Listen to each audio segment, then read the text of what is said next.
people plan more for the goddamn wedding than they do to plan for a lifetime.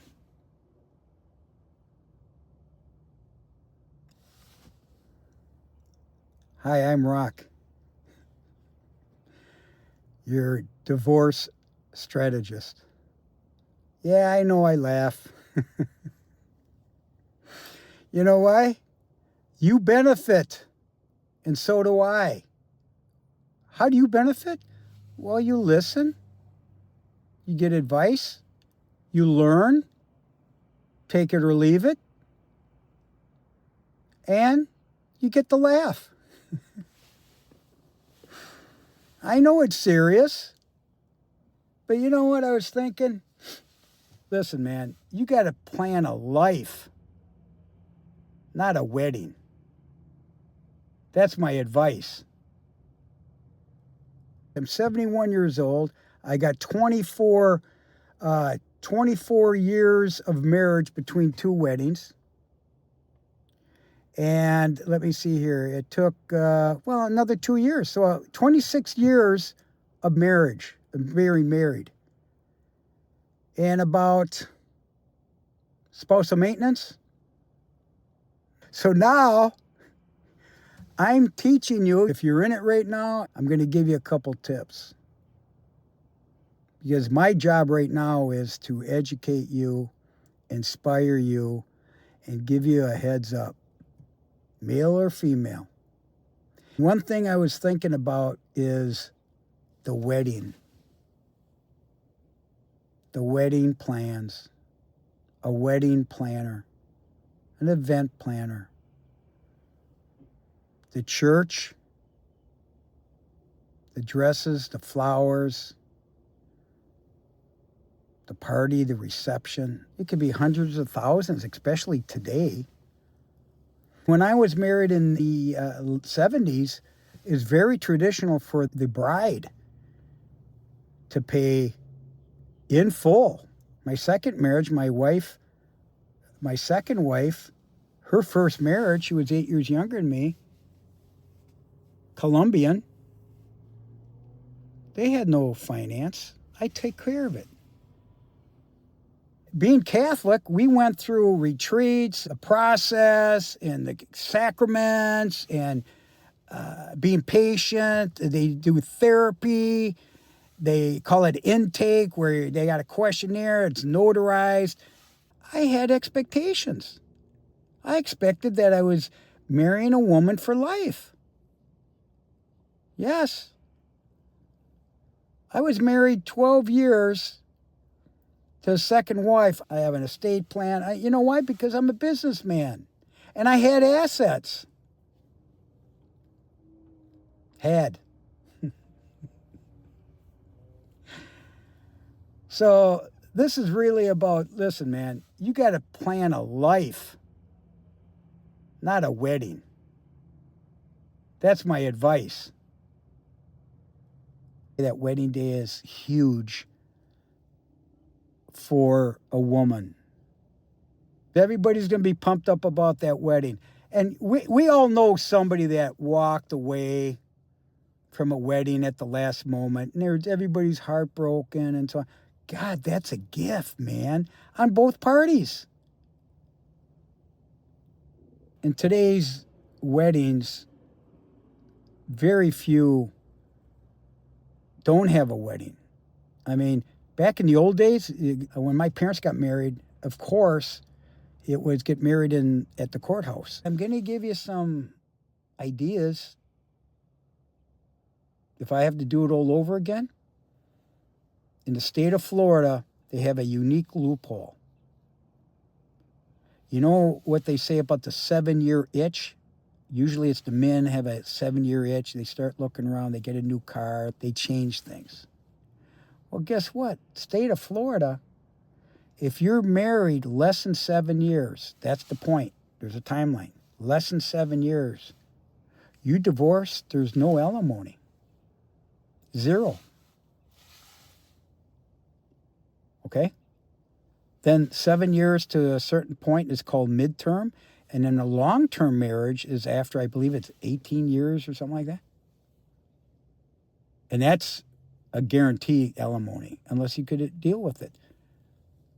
If I were you, going through a marriage, or know where you are now, if I would have known my second marriage, even though I knew it was rough in the very first 2 years, I should have knew the law. I should have knew the law, but I thought I had a prenup and I was covered. Now, here's the other thing that I've noticed. People want to be married at least 10 years. A spouse wants to be married, especially the non-breadwinner. Why? Social Security. Because Social Security, by the time they get to a certain age, they'll get 50% of the breadwinner. That's why I believe never quit your job. Keep working those 40 quarters. Don't say, oh, I'm going to quit so I don't have to pay child support or spousal maintenance. No. Don't do that, because it's only going to screw you long term. I believe my first wife and my second wife knew before the 10-year mark that they were emotionally withdrawn. My first sign that I should have noticed in my first marriage was the ring was gone. The ring was gone. And there's always an excuse. Well, I'm washing my hands all the time. I was also engaged in between those 22 years to a woman that she told me later on in life, after she got married, that, listen, Rock, I wanted to marry you. I love you. This is after a marriage, 10 years after a marriage. She goes, but I wanted the security. The other one I would say is secrets. Secrets is a problem.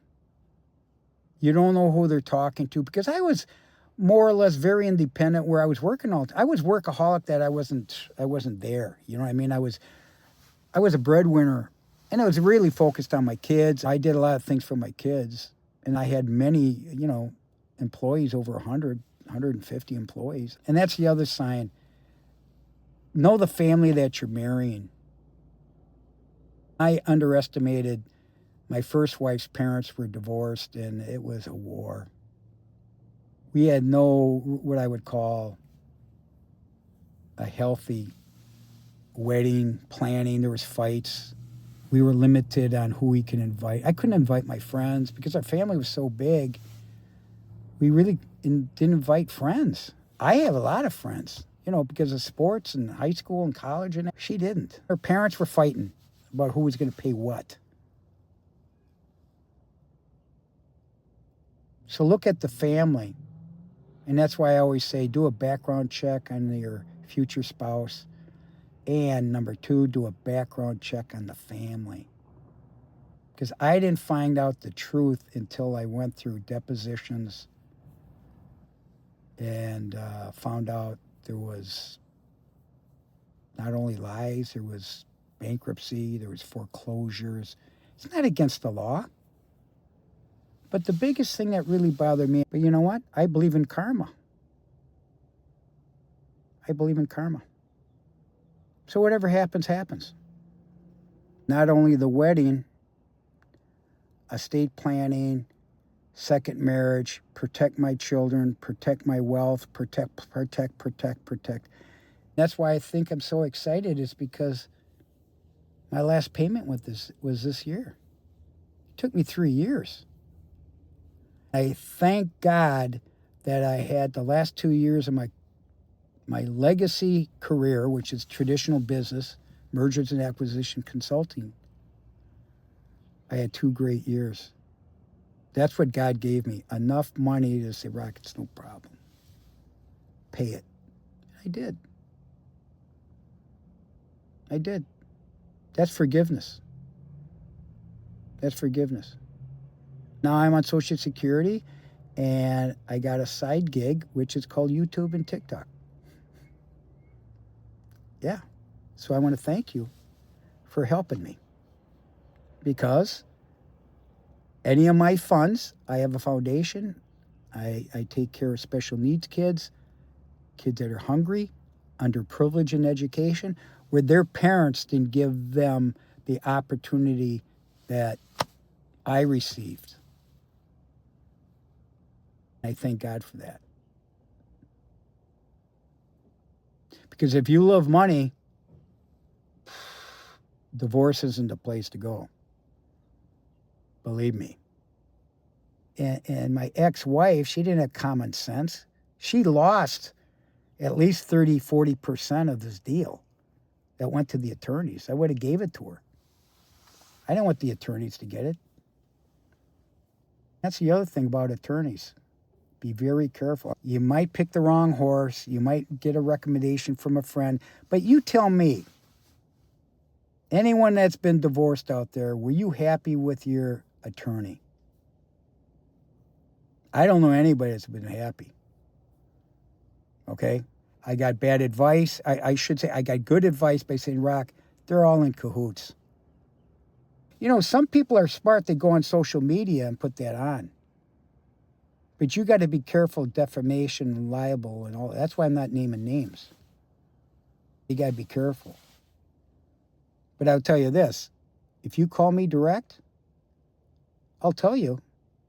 I'll tell you who I hired, you know, the firm that I hired and how it went. And here's my referral. Here's my experience with them. I cut my own deal. The attorneys didn't do shit. They got me in worse trouble because they kept delaying. And my ex-wife, she didn't trust me. She didn't trust me to the point where I was going to take care of her because she didn't realize I was a man of integrity. So this is all part of the strategy. You might think it's harsh, but if you're the breadwinner, you better look at this shit. That's why I'm saying, before you get married, don't even focus on a prenup. Prenup's not going to do shit for you. What you need is somebody like a mediator that could notarize it and file it and not discuss love, split, whatever. This is what we're going to agree to. We're going to build a family. We're going to do this. We're going to do that. And whatever happens, I don't care if it's a flat fee, and just say, listen, we're going to take, here it is. It's going to be 50-50, no attorneys, and no spousal maintenance or whatever, or child support, because that all will be administered later on. But if you have an agreement in writing, that's a contract. That's a contract. So, I'm giving you a heads up. You know, you could live tomorrow. You could die tomorrow. I got stories that you wouldn't believe about what people have gone through. Because who's ever going through it, as I mentioned, either you know somebody, you're going through it yourself, or you've already been through the process. And when people ask you for advice, that's where I went. I went to the people that experienced it. I'm a merger and acquisition specialist, and I don't know what everybody knows about that, but usually I have to know the buyer and the seller. I have to know them and their families, and that's where I start. I call it the foundation. What was your history like? Do you like your mother and father? Did you appreciate your siblings? Did you play sports? But the biggest thing that I notice is the love of money could kill you, man. Every day. I'm educating myself. I read books. I watch YouTube. I learn things that I'm not an expert at. AI is fantastic. That's a great way of finding out what's going on. You still got to make your own decision on things. And that's my case. If you get one gem from this, you know what it is. And you're not going to forget Rock, the divorce strategist. Because nobody else is going to not charge you anything. Okay? Yeah. So what did I say? Listen, learn, and laugh. Okay. So that's it, kids. Listen, if you could help others, share it. If you like it, thumbs up. If it sucks, thumbs down. If you got something to say it. No problem. I want to hear questions. It helps me answer questions. Because right now I'm just thinking, okay, step by step, this is what you got to do. Divorce is a serious deal, man. It could wipe you out for many, many years. The things that people don't think about is at that wedding, it was more important than the fucking life plan. We'll see what happens. Always bring joy. I'm Rock, your divorce strategist. I'll be back.